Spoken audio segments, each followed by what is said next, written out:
한 개의 톱니만 빗나가도 언젠간 무너집니다.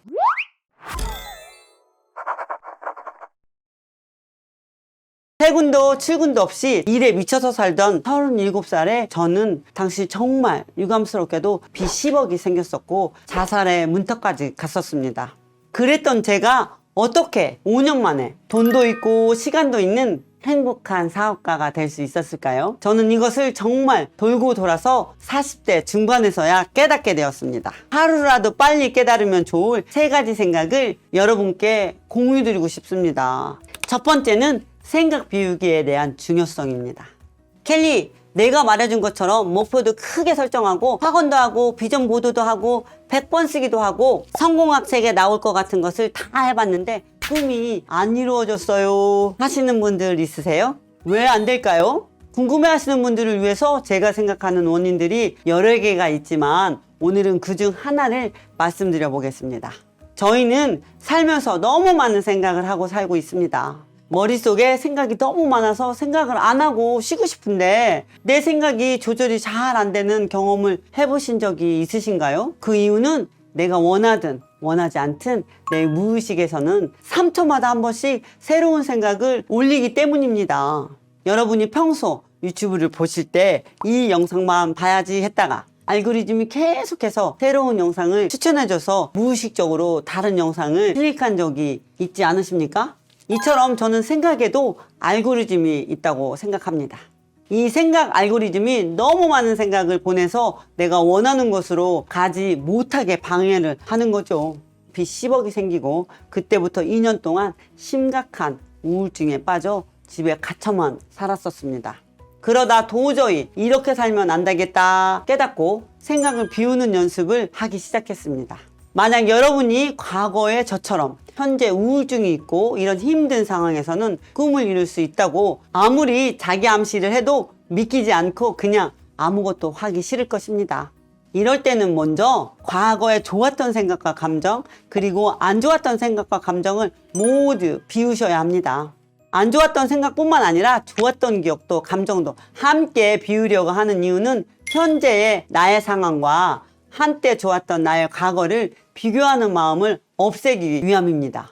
시각화를 크게 2가지로 나누면 채우기 시각화와 비우기 시각화가 있습니다. 채우기는 갖고 싶거나 되고 싶거나 하고 싶은 것을 내 무의식에 입력을 하는 것이고 비우기는 말 그대로 나의 생각과 감정을 비우는 것입니다. 저는 이 채우기 작업에서 나의 소망이 잠재의식 속에 입력되는 단계를 총 3가지 단계로 정리하였습니다. 첫 번째 믿음, 2번째는요 신념, 3번째는 확신입니다. 첫 번째 믿음의 단계에서는 무의식이 아닌 우리의 의식으로만 믿고 있는 단계이고요.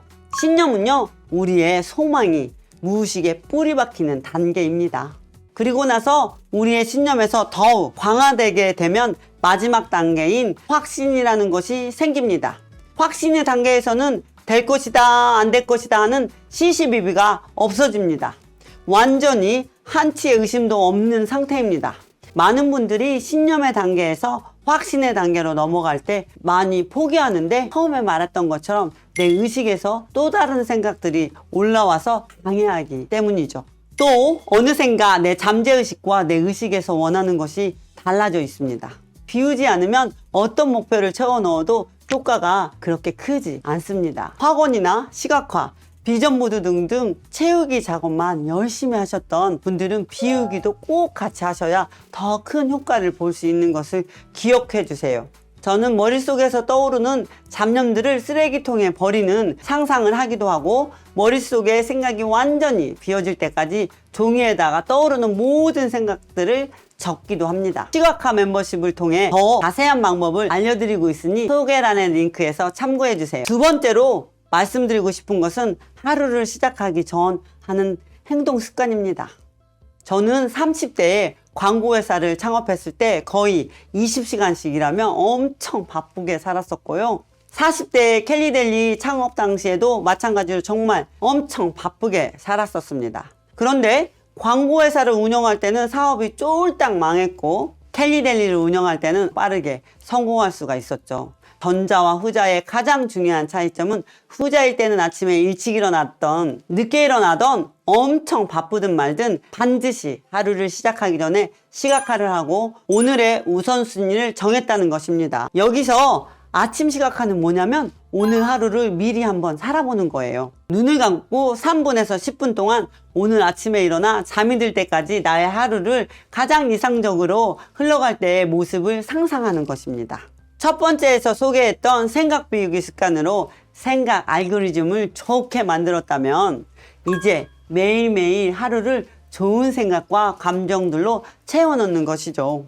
만약에 나는 상상도 잘 안 되고 아침에는 출근하기에 바빠서 시간이 없어요 하시는 분들은 출근하면서 눈을 뜬 상태에서 또는 걸으시면서 하실 수도 있습니다. 그냥 눈을 뜨고 머릿속으로 가장 이상적인 하루를 상상해 보는 것입니다. 어떨 때는 직접 혼잣말을 하면서 마치 말로 그림을 그리듯이 가장 이상적으로 흐를 때의 장면들을 말로 묘사할 때도 있습니다. 이렇게 자신이 맞는 방법으로 아침 시각화를 마치시고 시간 매트릭스를 통해 우선순위를 정해보는 것을 추천합니다. 정말 대성한 사람들은요, 여기 보시는 시간 매트릭스에서 하루를 시작하기 전에 하지 않지만 중요한 일들을 합니다. 만약 현재 과거의 켈리처럼 바쁘게 열심히 사는데 진전이 없다면 아침 시간에 밥 먹고 출근하고 급한 메일을 처리하고 이런 급하지만 중요하지 않은 일들을 하고 계실 확률이 큽니다. 이것이 과거의 저와 지금의 저의 결정적인 차이였습니다. 과거 광고회사를 창업하고 밤낮으로 일할 때는 하루를 시작하기 전 급하지만 중요하지 않은 일들로 하루의 시작을 채웠고 지금의 저는 아침에 아무리 바쁘더라도 짧으면 10분, 길면 2시간 이상 독서, 운동, 자기계발 같은 급하지 않지만 중요한 일들도 하루를 시작하려고 노력합니다. 그런데 켈리, 직장인이 무슨 아침에 자기계발할 시간이 있어? 말도 안 되는 소리 하지 마 하시는 분들이 있으실 거예요. 아침에 나를 개발하는데 쓸 시간이 없다 하는 경우에는 매일 아침에 일어나 내 3년에서 5년 중장기 목표에 가까이 가기 위해서 반드시 오늘 해야 할 아주 작은 거 한 가지라도 꼭 정하시는 것이 좋습니다. 예를 들어 월 200만 원 버는 사람의 중장기 목표가 월 1억 버는 것이라고 가정을 한번 해볼게요. 이 사람이 중장기 목표를 향해 다가가기 위해서 오늘 반드시 해야 할 일이 뭘까요? 이렇게 나의 월급에 비해 목표를 크게 잡으신 분이라면 무조건 모든 일을 내가 다 하려고 하면 안 됩니다. 그러니 시스템을 잡는 것이 중요하죠.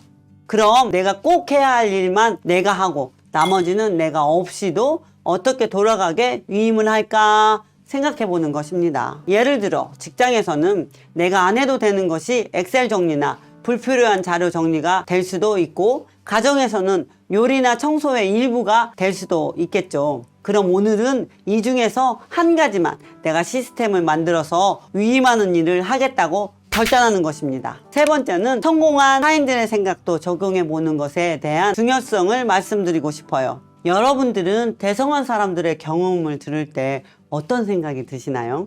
아, 운이 좋아서 그렇겠지. 그건 너고 나는 나야. 이런 생각이 드실 때도 있지 않으신가요? 그런데 진짜 운만 좋아서 그런 걸까요? 물론 톱니바퀴가 돌아가야 하는데 하나의 톱니바퀴만 맞는다고 지속적으로 성장할 수 있을까요? 한 개의 톱니만 빗나가도 언젠간 무너집니다. 예를 들어 전쟁이 일어나지 않는다 같은 운도 당연히 따라줬어야 합니다. 다만 제가 걱정하는 것은 저 사람이 운이 좋아서 잘 됐고 나는 운이 나빴어 라고 하면서 시도하지 않는 것입니다. 제가 자주 실패하라, 빨리 실패하라, 돈을 적게 들이고 실패하라 라고 자주 말하지만 저는 그 전제가 꼭 스스로의 경험 안에서만 시도하고 실패해 보라는 것은 아니라는 것을 꼭 말씀드리고 싶었습니다. 혼자서 우물안 속에 갇혀서 100번 시도하고 실패하면 그게 진짜 혼자서 돌아가는 것이라고 생각합니다. 과거에 저도 대성한 사람들을 가만히 보면 나랑 달라 보일 게 없어 보이고 왜 저 사람이 성공했을까라는 생각도 들 때가 있었어요. 그런데 그 사람들은 자세히 보면요, 사실 나와 다르게 행동하고 있는 것이 분명히 있습니다. 아주 사소해 보이지만 분명 다르게 행동하고 있어요. 저는 그런 것들을 작은 것 하나하나를 모두 분석해서 먹어버렸습니다. 그 사람이 앉는 모습, 그 사람이 걷는 거, 그 사람이 먹는 거 모두 관찰해 보세요.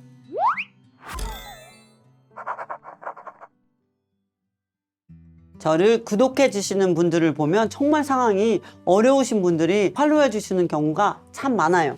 사업에 망했어요. 빚이 있어요. 이혼했어요. 이번 인생은 종친 것 같아요. 올해는 진짜 차라리 죽는 게 낫겠어요. 이런 분들께 마지막으로 말씀드리고 싶은 말은요. 아주 조금씩만 용기를 내시고 아주 조금씩 내가 가고 싶은 곳에 다다르겠다는 마음으로 힘써 주신다면 정말 좋을 것 같아요. 절대 하면 안 되는 것이 남하고 비교하는 것과 과거의 나와 비교를 하는 것입니다.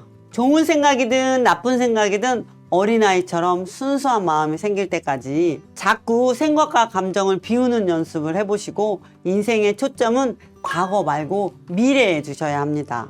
오늘보다 조금 더 나은 내일이 내일보다 조금 더 성장하는 미래를 지속적으로 그리면서 조금씩 하다 보면요. 분명히 여러분도 도달할 수 있습니다.